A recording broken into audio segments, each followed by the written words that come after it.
So if you're ready for a challenge, the next questions will put your skills to the test. If you plan on taking 20-1 as your next math course, these questions are for you. So this is the type of thing that you'll be doing in 20-1 on a more regular basis, right? Like simplifying. So remember, right now, we are simplifying. We are changing mixed radicals to entire and entire to mixed, just as skills in and of themselves, right? But next year, they just become part of doing problems, right? Just the types of problems we will be doing. So simplify each of the following expressions, write the answers with positive exponents only. So the first thing we should do here is exponent, right? So we've got a set of brackets. Let's cube this set of brackets first, right? So we can do that, and we'll just write x to the 6th, y cubed, z cubed, and we'll keep the rest of it the same for now, right? So just doing one thing at a time.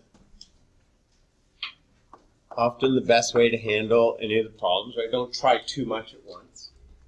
Okay, and now we can go through and we could just simplify the numerator, right? And then we'll worry about doing the denominator later with the quotient. So we've got product, multiplying powers with the same base. So this becomes x to the 7th, y to the 5th, z cubed over x z squared. And then who's bigger, the x by how much? By 6. The y to the 5th just stays. There's nothing to do with that. And z cubed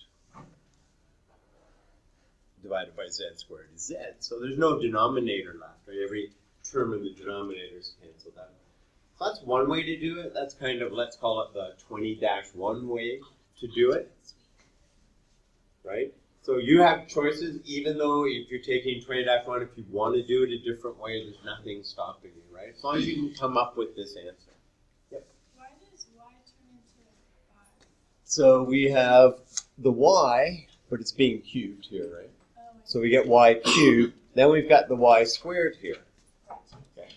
So we're just going to take it one line at a time. It's easier that way, right? First we'll cube this. Okay. Now we'll multiply. Then we'll divide. Okay.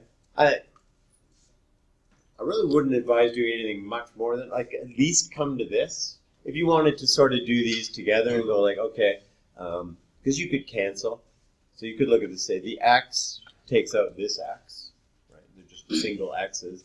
The z squared is going to take this down to a single z, and then say we've got x to the 6th, y to the 5th, and z, so we can get there.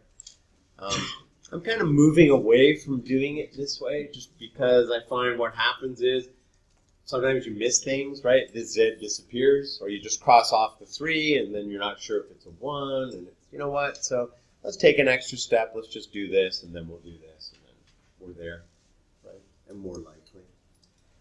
So here we're going to square both. So it's a to the 1/2 times 2. B to the 4 times 2, a to the 3/2 times 2, and b to the 5th times 2. So that's the result of doing the squaring. And then the a cubed is bigger by 2, and the b10 is bigger by 2. And I can't leave a blank up top, so there's a 1. Right? So it's 1 over a squared b squared.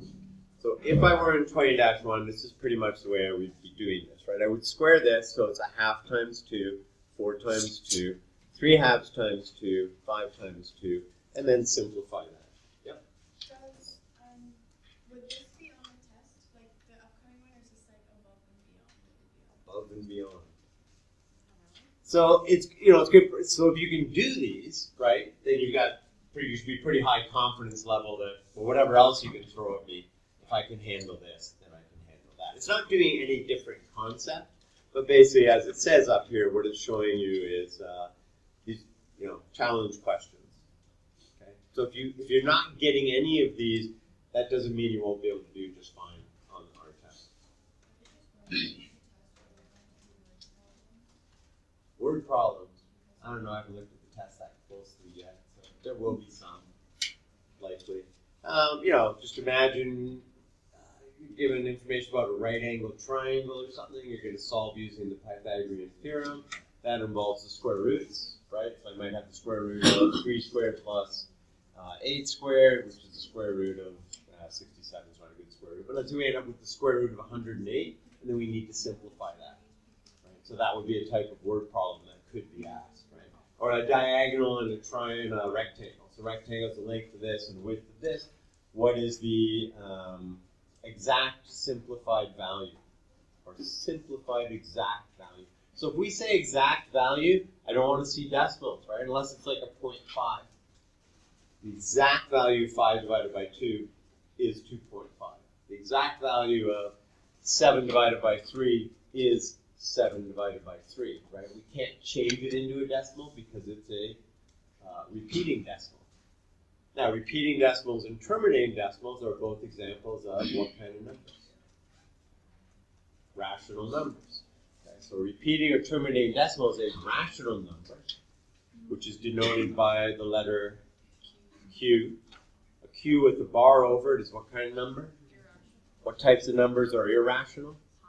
So pi, square root of 3.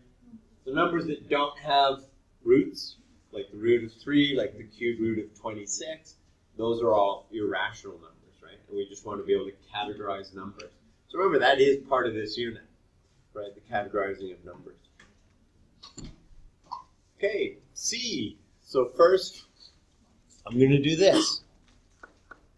So it's 25 to the 1/2. So important thing to remember, which does apply to your test, is if there's a number and you're raising it to a power, the number has an exponent of 1 on it, right? And power to a power says multiply, so it's 25 to the 1 times a half, or 25 to the half.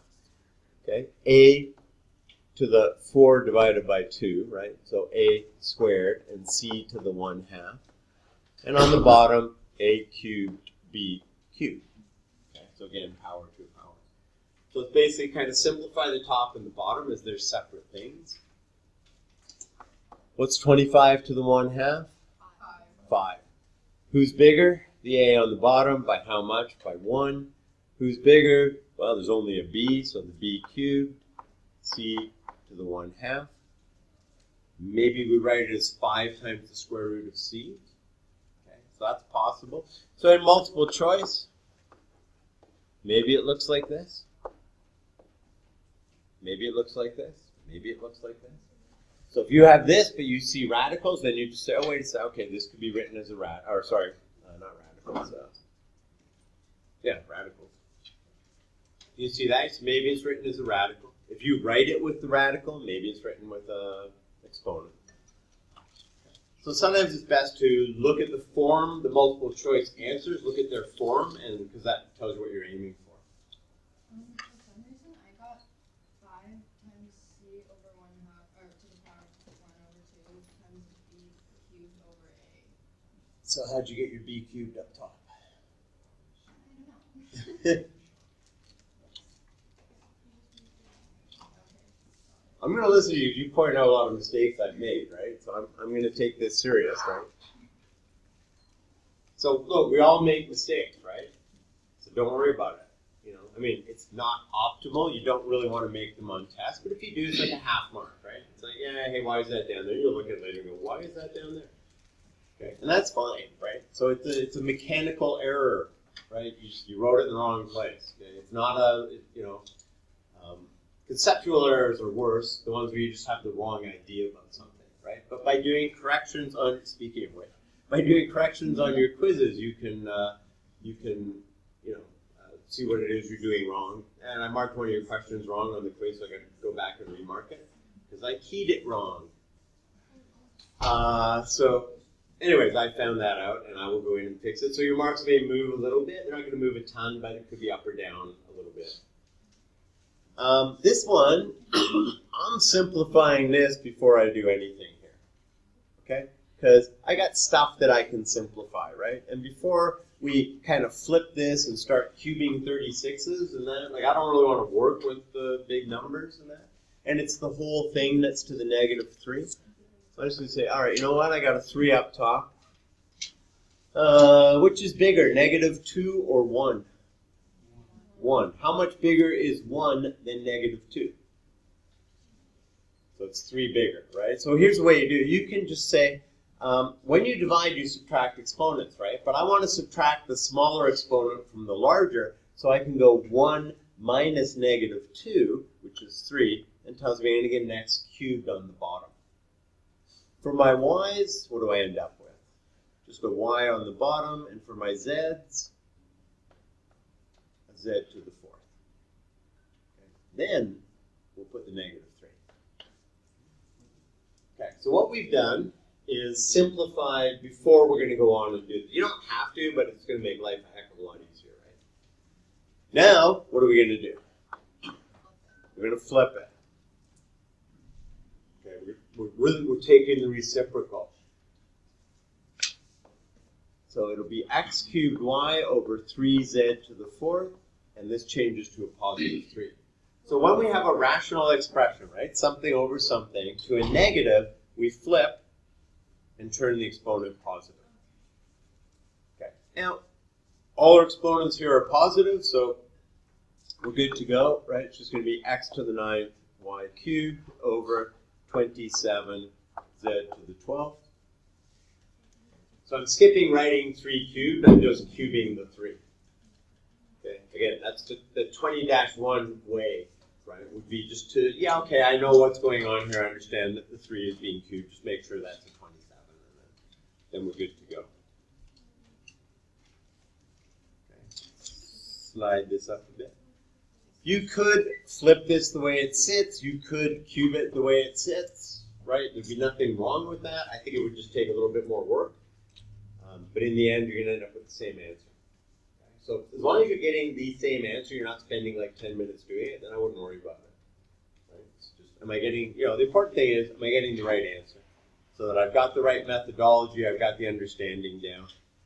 Okay? But here, much easier to simplify this and then work with it. Right? So in other words, like do the brackets first. Right? What's inside the brackets?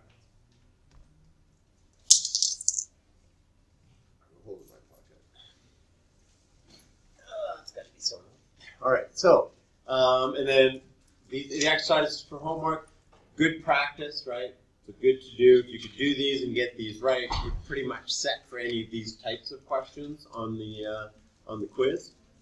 Okay, so take a look at those. Answers are down there, right? Showing some work. So this, flip it. There's nothing that can simplify here because the 5 and the 2 are mutually prime. So a fraction is reduced. That's a reduced fraction. A fraction is reduced when the numbers are what we call mutually prime, which means they share no common factor, which means there's no number that goes into this and this. Whereas here, 6 goes into both of these guys, right? 9 goes into both of these guys. Okay, and here, I'm going to stop this because we're done this. So.